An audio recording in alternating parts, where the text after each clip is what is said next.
Bonjour à tous, ici Amélie. Merci d'être sur ma chaîne dédiée à l'économie domestique et à la propreté. On va plonger directement dans le sujet, alors restez avec moi. Pour tous les chrétiens de la terre, Noël est l'une des fêtes les plus importantes et les plus lumineuses. C'est en effet ce jour-là que la Vierge Marie a mis au monde le Fils de Dieu, Jésus-Christ. Les gens ont toujours célébré Noël dans la joie et la bonne humeur, et les coutumes et présages associés à cette fête ont survécu jusqu'à aujourd'hui. Histoire de Noël.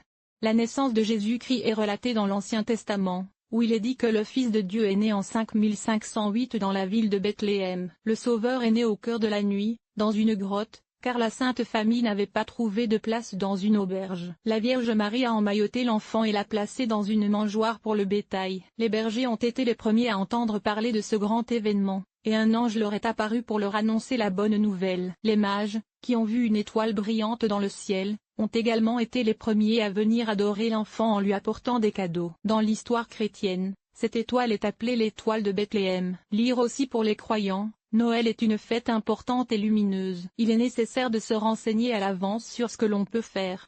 Depuis le IXe siècle, la fête lumineuse s'appelait l'Épiphanie, qui réunissait trois événements principaux en une seule fois. Aujourd'hui, elles sont connues comme trois fêtes distinctes, Noël, l'Épiphanie et l'Annonciation. Dans le monde moderne, Noël est célébré de différentes manières. La plupart des gens le célèbrent le 25 décembre selon le calendrier grégorien. L'Église orthodoxe russe calcule les événements selon le calendrier julien et célèbre la fête le 7 janvier, bien que l'ancien Noël tombe également le 25 décembre, mais après les innovations de 1917, la date a été avancée de 2 semaines. Les symboles de Noël. Noël, ce n'est pas seulement des présages et des coutumes qui ont survécu depuis l'ancienne époque slave, mais aussi des symboles.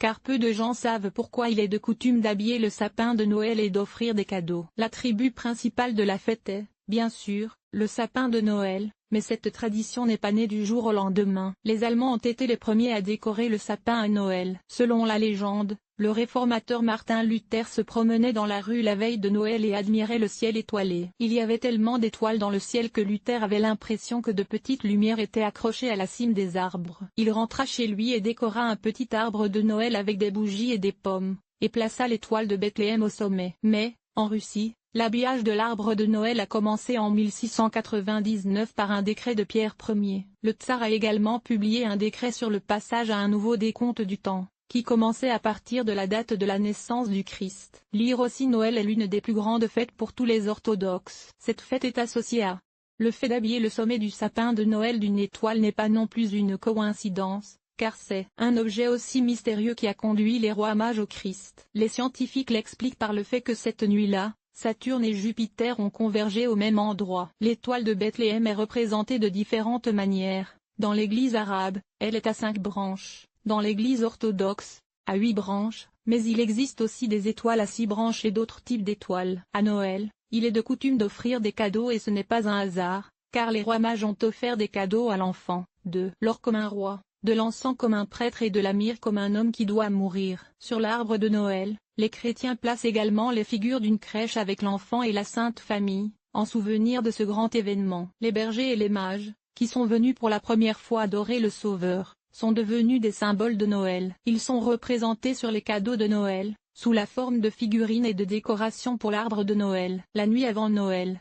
La veille de la fête est appelée veille de Noël ou soirée sainte. Ce jour-là, les chrétiens orthodoxes s'abstiennent de manger et ne s'attablent pas avant l'apparition de la première étoile dans le ciel. La veille de Noël, il est de coutume de préparer du sotsivo ou du koutia à base de blé avec des fruits secs et du miel. La table de fête doit être rapide et se composer de 12 plats en l'honneur des apôtres. Après le repas, les fidèles se rendaient à l'office nocturne de la nuit de Noël. Lire aussi les vacances n'ont pas encore commencé que la plupart des Russes sont déjà préoccupés par la question de savoir quand aller travailler en janvier 2019. De nombreux présages et traditions pour Noël. De nombreuses fêtes orthodoxes ont adopté les présages du paganisme, de telles fêtes incluent également Noël. Ainsi, selon d'anciennes traditions, il était de coutume d'asperger la table de foin et de ne pas l'enlever jusqu'au soir de la générosité. Le foin était le symbole d'une riche récolte et du fait que Jésus était né dans une étable. Une nappe était posée sur le foin et une table de 12 plats était dressée, avec la koutia au centre. On croyait que cette nuit-là, les cieux s'ouvraient et que si l'on faisait un vœu, il se réaliserait à coup sûr, mais tous les vœux devaient être bons. Le jour de Noël, on allumait également de nombreuses bougies et une cheminée,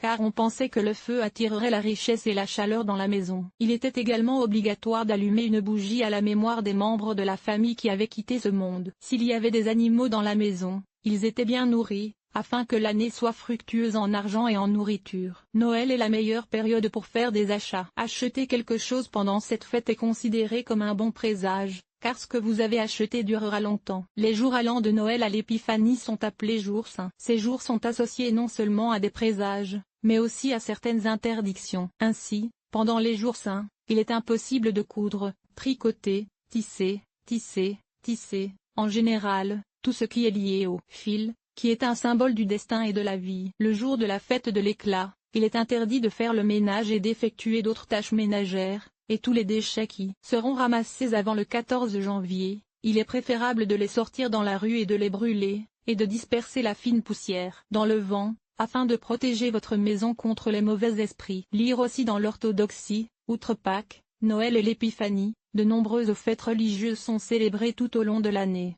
dont si un chien hurle dans la cour un jour de fête radieux, il faut s'attendre à un malheur, et pour l'éviter, il faut détacher le chien et dire, comme la corde ne te retient pas, ainsi le malheur ne retiendra pas ma maison. Il est strictement interdit de jurer ce jour-là, car on peut ainsi ôter aux ancêtres l'espoir d'un salut. Ce jour-là, il est nécessaire d'inviter des hôtes et de voir qui sera la première à entrer dans la maison. Si la première femme franchit le seuil, toutes les femmes vivant dans cette maison seront malades tout au long de l'année. Les traditions de Noël concernaient également l'habillement. Ainsi, le jour de la fête, on ne portait que des vêtements neufs, mais lavés, c'est-à-dire neufs. À table, on ne s'assoit pas non plus avec des vêtements noirs, qui peuvent porter malheur dans n'importe quelle entreprise. À Noël, on ne peut pas deviner, car il y a des jours saints qui durent du 8 janvier à l'Épiphanie. Le jour de la fête, il est interdit de boire de l'eau et d'autres boissons sont servies sur la table, car on pense qu'il vaut mieux ne pas boire d'eau toute l'année plutôt que de souffrir de manière incompréhensible de quoi que ce soit. Cette bénédiction pour Noël. Le chiffre 7 est considéré comme un chiffre spécial et la croyance veut que si l'on accomplit cette bonne action le jour de Noël,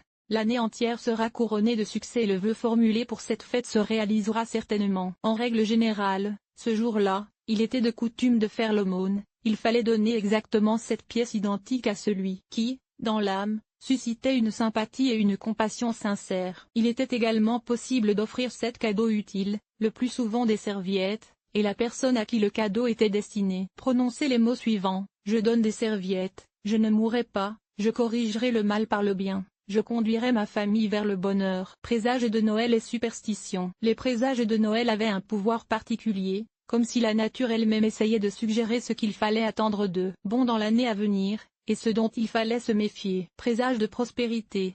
Si un objet était perdu à Noël, cela signifiait qu'il fallait s'attendre à des pertes l'année suivante. Mais si, au contraire, on a retrouvé quelque chose, il faut s'attendre à avoir de la chance sur le plan pécuniaire. Un présage de chance.